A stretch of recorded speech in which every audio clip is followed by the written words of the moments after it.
正解。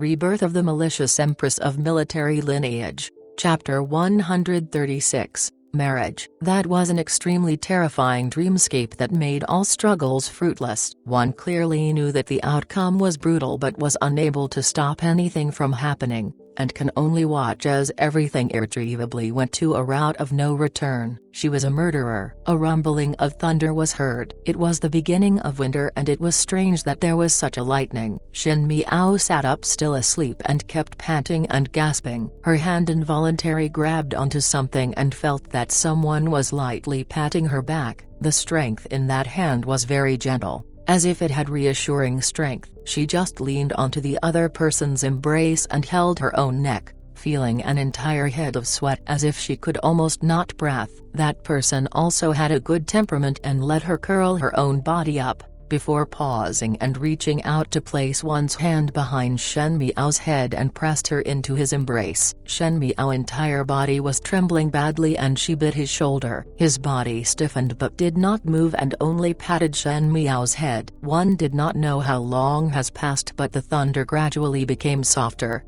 and only the pitter-pattering rhythm of the rain could be heard from outside the room. Shen Miao's heart gradually calmed down and her mouth relaxed, but the tip of her nose touched something cold, a golden button. She was in a very intimate position with the other person. She slowly got up from that person's embrace. After a moment, when the latter got up, the room was lit and someone held up a lamp to the stool in front of the bed, and sat down at the side of it. The brows were dark and handsome and was as always elegant and noble looking. Other than Zi Jingxing, who could it be? Under the lamp, his gaze was less cynical than usual, a few parts consoling and a faint concern. Shen Miao's heart shrank. She was so absorbed in the horrible nightmare that she could not wake up till now. That dream was not just a dream but was as if it had really happened. She was scared of the terrible truth, and in a moment of gaffe, when she felt something warm, she grabbed onto it and refused to let go, like a drowning man grasping onto a life-saving straw. But she had forgotten that in this late of a night,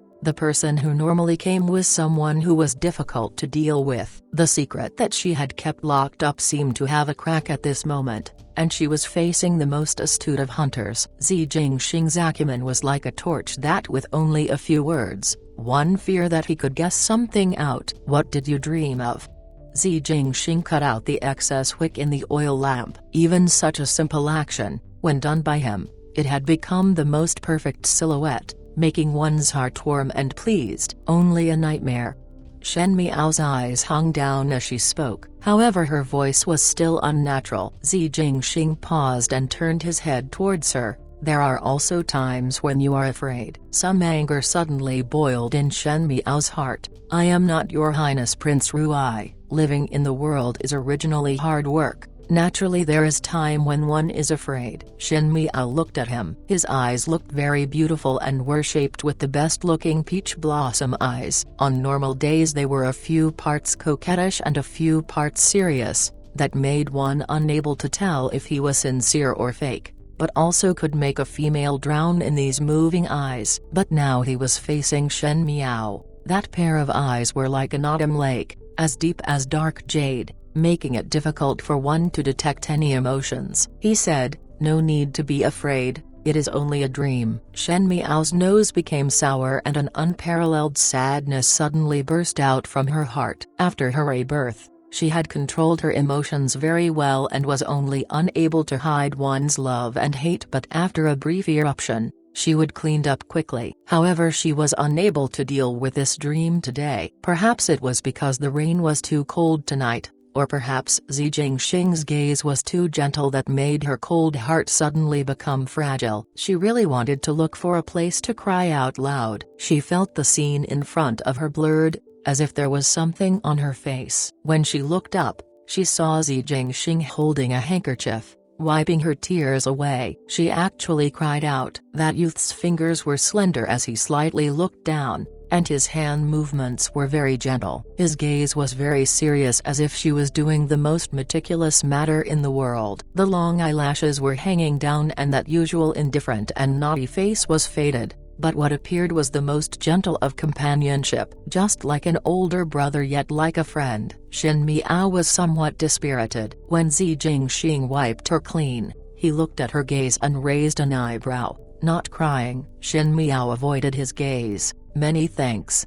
The thanks this time was finally no longer filled with ridicule like previous, and it was the first time she had this kind of modest appearance. Zi Jingxing was also somewhat surprised as he looked at her, and suddenly his lips hooked up as he stroked her head. "What did you see to keep calling out Shen Furen? What did you do wrong?" Shen Miao was secretly surprised and looked at Zi Jingxing as she asked, "What dream talk did I say?" Zi Jingxing paused for a moment before saying, "Said that Shen Furen." "You are wrong," said sorry Shen Furen.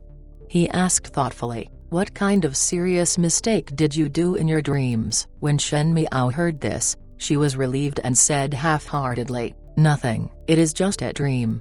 But she did not know that her efforts to relax were seen by Zi Jingxing and his fingers slightly flexed. But Shen Miao suddenly thought of something and looked at him to ask, "It is already late, what are you here for?" Even Shen Miao herself did not notice that now she was accustomed to Zi Jingxing barging in the middle of the night to her bedroom. At this moment there was no anger in her question, as if it was a very normal matter. Zi Jingxing took out a letter from his sleeves. "Was actually planning to give you a present." Shen Miao glanced at him unfathomably and took the letter to open it. She was however surprised for a moment upon seeing it. The words that were densely written in the letter were nothing else but the matter of Chang Zai King in the Liu province. It included that Chang Zai King still had a husband and child which she had abandoned. These secrets were all Chang Zai King's secrets. She froze for a moment, not because of the content of the letter, but that Zi Jingxing would give this to her. "You do not seem to be surprised." Zi Jingxing looked at her from the side. "Already knew since long ago?" "Many thanks to Prince Rui's good attention."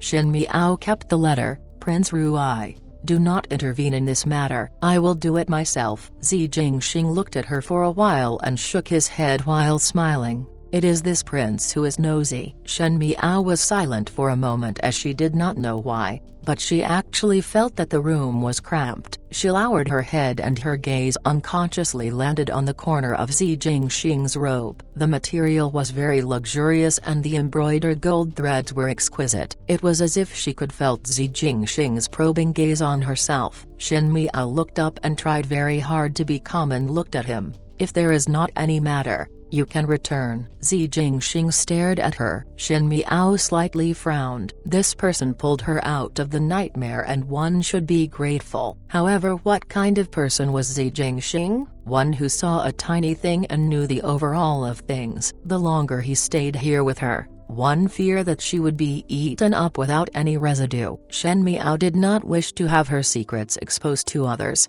Not to mention that Zi Jingxing's identity was this sensitive. Even if Zi Jingxing did not show any hostility to her now, she dare not rest assured. Zi Jingxing said, "The rain is so heavy, you are letting me go?" As a soft thunder accompanied the rain outside the window, and seemed it would not stop for the entire night. Shen Miao was angry with his words that she almost forgot her heartache just now. Could it be that Prince Rui still want to stay overnight? Zi Jingxing's eyebrows moved. "Good idea, Zi Jingxing." Shen Miao called out lowly, "You call my little name smoothly." Zi Jingxing placed the handkerchief that he used to wipe Shen Miao's tears. "Go and sleep. I will leave when the rain stop." Shen Miao was exasperated and the cramped feeling that was in the room had disappeared. How could a young lady sleep when there was an unfamiliar man watching at the side? What was this totally scoundrel thing that Zi Jingxing did all day? "Prince Rui is here. I cannot sleep." Shen Miao looked at him expressionless. After being distracted by Zi Jingxing, the solemnness that was caused by the appearance of Chang Zai King disappeared by a lot. And even her face looked a lot better. Zi Jingxing reached his hand out to lift her chin up, and forced Shen Miao to look at his eyes before leisurely saying, "Watch clearly. This prince is the bloodline of royalty and have the air of dragons. When this prince stays in your room, Those demons and sprites dare not come over, so you will not have nightmares." Shen Miao did not get angry but laughed instead as she knocked his hand away. "So this is to say that I have to thank Prince Ruai, correct?" Shen Miao glared at Zi Jingxing, but her mood gradually relaxed. Zi Jingxing did not ask her anything else. She did not care if Zi Jingxing really did not guess it or if he knew but pretended not, because it made her feel like she had escaped. Currently she has no more strength and energy to deal with others, thus Zi Jingxing was helping by not speaking. Zi Jingxing walked to the window and pulled it, lest the rain outside drift in. He then walked to the table not far from the bed and sat down, before casually taking a book as if he wanted to sit down to read. He did not turn around and said, "This prince is here. You can rest assured to sleep." Shen Miao moved her lips and wanted to say something, but at the end she did not say anything. Outside the wind was mourning, the rain was bewailing and the lightning was truly frightening. She wrapped herself with the beddings and only exposed her head, but her gaze unconsciously went towards the person in front of the table. The youth sitting down was slender and tall, and he was flipping the pages of the book with a very serious appearance. From the side view, he looked really handsome, and under the light, he seemed a bit modest. The cynical attitude towards life had faded, and at this moment Zi Jingxing seemed to be calm and gentle, as if his figure could cover all the wind and rain that even without speaking, one would have some feeling of trust. He has deep schemes and was cold, indifferent and ruthless. He dared to deceive the world and take drastic decisions, duping the imperial family, steal a rafter and replaced it with a column. On the surface he had a cynical appearance, but upon a turn of a hand, rain clouds would gather. He was not a good person but was not as heartless as one thought he ought to be. Shen Miao's mood was like the wind and rain outside. That little bit of sorrow and pain seemed to be covered by this light as she slowly closed her eyes. The drips and drops of the rain finally stopped after a long time, and the oil in the table lamp was left with a little bit. The flame was slightly wavering, as if it would soon extinguish. The purple-clad youth in front of the table closed the book in his hands, and stood up to walk to the edge of the bed. On the bed, the young female was sleeping in tranquility and letting out a soft uniform breathing. When she closed her eyes, she was not as dignified like normal but was a bit more peaceful, and was as if she still possessed the innocence of childhood. She was actually only 16 years old and still a little young lady. In an ordinary family, a 16-year-old young lady would probably be pondering which family's youth was more handsome, or which shop's sachet is more fragrant. Zi Jingxing's gaze was a bit complicated. From the start when he saw Shen Miao, she had just reached a marriageable age, but what she showed was a completely different truthlessness unfit of her age. It was ruthlessness but also unflusteredness. The Shen family faced a very complicated situation, but she had never panicked, and countered soldiers with arms, and water with an earthenware. It was as if she had long expected it. However, she was at the end a little young lady, and just like her little name, Shen Zhao Zhao, she should grow up pampered, but she was forced to grow up. Not showing one's vulnerabilities did not mean that one was not vulnerable. Just like when she had just awoken from her nightmare, the desperation that her eyes revealed was shocking. She grabbed onto his lapel and her entire body was trembling, as if she was going through tremendous horror, but at a moment's notice she returned to her normal dignified appearance. Like a wounded beast that had to appear stronger and bigger at all times, because if one's enemies discover the wound, they would kill and attack without any strand of energy left. Zi Jingxing was confused. He was not a good person and had the ruthlessness that no ordinary person possessed, but every time when he encountered Shen Miao, he would leave a little leeway. From the first time he saw Shen Miao, actually he had a concessing attitude. He was yielding to her, but one did not know what was it for. It was as if he deliberately said that the rain did not stop just to see her sleep. She was obviously very scared but tried to flaunt bravery, so he could only pretend not to know. The rain had stopped and he tucked Shen Miao into the blanket, before putting the gauze down and leave the room. On the bed, Shen Miao's eyelashes slightly moved but did not open. The mansion that was separated of Shen Mansion by just a wall in between them, had been purchased by Prince Ruai. When Zi Jingxing walked out from it, Taiyi and Nanqi, who were waiting outside, quickly followed. The invitation from the palace, accept it. Zi Jingxing said. Taiyi was surprised. Did not master said not to go? Changed one's mind. Zi Jingxing swept a glance at him. Taiyi quickly complied, but he was secretly suspicious. That invitation was sent by the few princes from the palace, for all the princes of the Mingqi and the crown prince of the Great Qin. Zi Jingxing did not want to mingle with them, so he directly rejected. Why would he suddenly want to go now? Taiyi cautiously looked at his master and only felt that Zi Jingxing's eyes were cold, and his heart became even more puzzled. Zi Jingxing's eyes were slightly cold. In fact, in Shen Miao's dream, she not only called out Lu Zuyan's name, she also called out Prince Ting. Fu Ziyu would no longer like Fu Ziyu. His lips hooked up to a sneer. Like previously liked were always the words that were the most offending. The sudden thunderstorm in the Ding capital made the weather turn cold on the second day. It was as if deep winter had reached overnight, so when people was discussing about the heavy rain yesterday, they all mentioned that it was somewhat unexpected. One did not expect the rain to come like this, and had forgotten about the flora and fauna in the courtyard. When one thought about it, several pots were broke. Those flowers were usually looked over with utmost care. This is just a pity. Chen Rikayu was tidying up Xinwan's clothes as she spoke about the rain last night. Chen Rikayu had always paid attention to elegance, and would also find particularly scarce varieties of flora and fauna. Xinwan was absent-mindedly listening, but his eyes were not on Chen Rikayu. Chen Rikayu noticed Xinwan's expression and asked with a smile, "Does master have any matters in one's mind?" Xinwan recovered to his senses and looked towards Chen Rikayu. "I was thinking that Yu has reached the age to discuss about marriage." Chen Rikayu's heart thumped, but she still smiled. "I know." One had been looking for the right person for Yu, but one must slowly pick and not let Yu marry over foolishly, else master will also be distressed. This matter had been delayed for so long.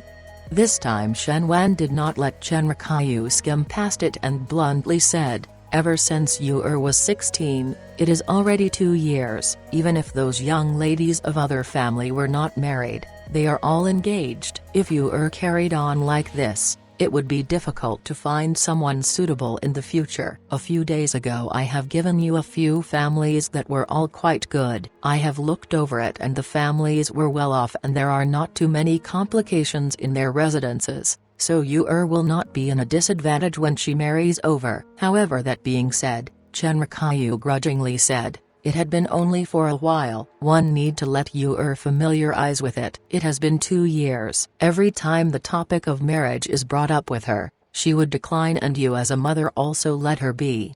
Xinwan's eyes sharpened. "Even though our residence is also not bad, but your expectations are too high. If she has an intention that she should not haven't involved our household, it would not be worth it at all." Xinwan's gaze had an intentional implication, and Chen Rikayu suddenly understood. Xinwan was not a fool, so when Shen Yu kept saying she did not want to marry this or not, him being a father would definitely be suspicious. Shen Yu was in love with Prince Ting, Fu Ziyu, and if Xinwan knew about it, one feared that he would not spare Shen Yu. Some families are not for us to climb up. There were hidden meanings behind Xinwan's words. It is better to let Yu be down to earth and perish such thoughts as early as possible. Otherwise this mud would be too deep that it would be too late to come out of it. Chen Rikayu broke out to a cold sweat. After being husband and wife with Xinwan for so many years, at this moment she could almost conclude that Xinwan definitely knew of Shen Yu's wishes. But Chen Rikayu understood clearly of Shen Yu's temperament. At the beginning, when Shen Miao was still around, Shen Yu's heart was all on Prince Ting, and now without Shen Miao, Shen Yu would be even more hell-bent to get Shen Yu to marry 2 others. One feared that Shen Yu would not agree to it till death. But Master, Chen Rikayu still wanted to fight for Shen Yu. Yu is still young and one cannot be impatient with some things. Previous Yu also dote her, so cannot one empathize with her this time? Xinwan took a deep breath, and looked towards Chen Rikayu with some disappointment in his eyes. He said, "Furen had always been understanding of the overall picture, But now why are you unable to see it? Prince Ting is one that looked simple on the surface, and when the eldest household was still around and had the military power of the Shen family's army, perhaps Prince Ting would have some fear. Now that the eldest household has separated, second older brother and I are both civil officials with smooth careers, Prince Ting would not attach any importance. When Prince Ting marries, it would definitely be with a wife whose family will be able to benefit him. Yu is of no significance to him, so he would not let Yu be the official wife and she can only be a concubine. Even if Yu gain his favor, how would a concubine be able to fight with the official wife? At that time the one that is at a disadvantage is still Yu.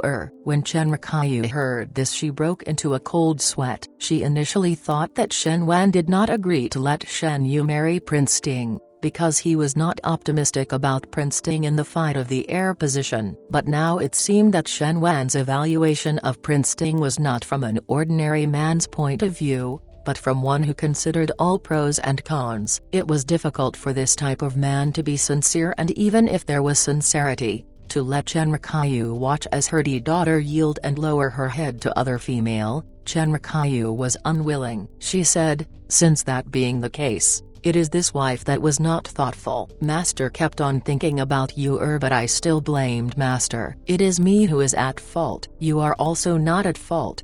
Shen Wan sighed. Yu temperament is now more arrogant than before. You must get her to fix it, so that there would be less troubles in the future. I will let my subordinates write a book on all the sons of good family in the capital and send it to you. Pick a few and bring Yu to go visit them on another day. After pausing, he said, this matter cannot be dragged on. After Chen Rikayu learnt of the matter, this time she stood together with Shen Wan and immediately agreed. After Shen Wan went to court, that book was sent over and Chen Rikayu carefully looked through each one before making a mark with compatible ones, intending to let Shen Yu meet them. But one did not see that in Kaiyu Shui Yuan. Among the maids that were sweeping the courtyard, someone quietly put down the task on hold and left. The calligraphy brush in Shen Yu's hand suddenly paused, and a long ink mark appeared on the unfinished painting. The painting was actually a well-done autumn landscape, but the sudden appearance of a long black ink appeared on the blue skies. But she did not take it to heart at all and asked the maid in front angrily, "What did you say?" "Mother is choosing a husband for me," replying young lady. That maid cautiously lowered her head. Furen had already picked a few people from a book and sent some invitations. One guessed that in a few days' time Furen will bring second young lady over to pay a visit. Scoundrel! Shen Yu was so angry that she threw the brush. One did not know who is she scolding, and the previous appearance of gentleness and elegance had vanished. The maids that were in the area all dared not even breath loudly. Everyone knew that this second young lady might look weak and gentle, but disregarded servants and would not have a bit of mercy when dealing with them. Shen Yu displayed a look of irritation. She was currently 18. Within the Ding capital, females of that age would have been married, and even those who did not marry would at most be engaged. But till now she was still not engaged. She was the limited talent female and had a good appearance, with a gentle and intelligent character. There were numerous males that liked her, but she only wanted to marry one, and that was Fu Ziyu Yi. Prince Ting, Fu Ziyu Yi, was the youngest of all the princes, and was currently the only one that did not have a consort. Initially Shen Miao fell for Fu Ziyu Yi at first sight because she was charmed by him, but who knew that Shen Yu also liked that type of man? Since he was made to charm others, he did not have the strange tempers of princes, and was young and handsome. What was more than that, he was the descendant of royalty and was the most distinguished male other than the emperor in Mingqi. Shen Yu had always felt that only she was compatible with Fu Ziyu Yi. So at the beginning, when Shen Miao shamelessly made her love for Fu Ziyu Yi known to public, Shen Yu felt that she was insulting her sweetheart. Fortunately Fu Ziyu Yi was extremely cold towards Shen Miao, and now there was not anything between them, making Shen Yu relieved. At first she eavesdropped on Shen Wan's and Shen Gui's conversation, saying that there was a possibility that Fu Ziyi would suffer a wrong and marry Shen Miao in order to obtain Shinzin's military power. She had been on tenterhooks for a long time and wished that there was no Shen Miao in this world. It was fortunate that Shen Miao herself later gave up. At the moment Shen Miao was not fighting with her. So why did her own parents force her? I want to talk to mother. I am not marrying. I am not marrying.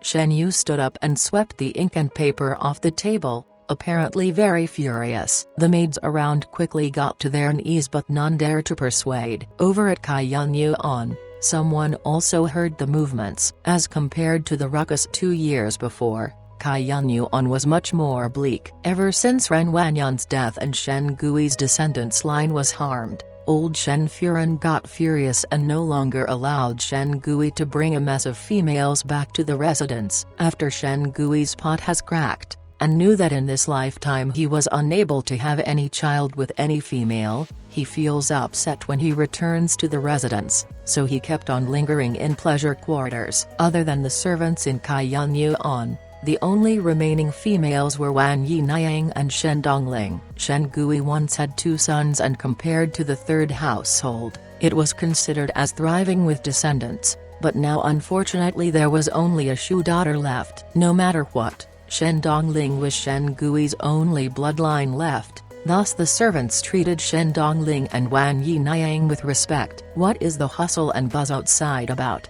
Wan Yinayang, who was doing needlework, looked up. These 2 years she had lived well, and as compared to the past, she had become much more unyielding. The maid at the doors said, replying Yinayang, it is second young lady throwing a tantrum because third Furen is selecting a husband for her. At this moment she is rushing over to Kaiyuan Shui Yuan. With a sneer, Wan Yinayang laughed out and shook her head. This second young lady would actually be angry because of this matter.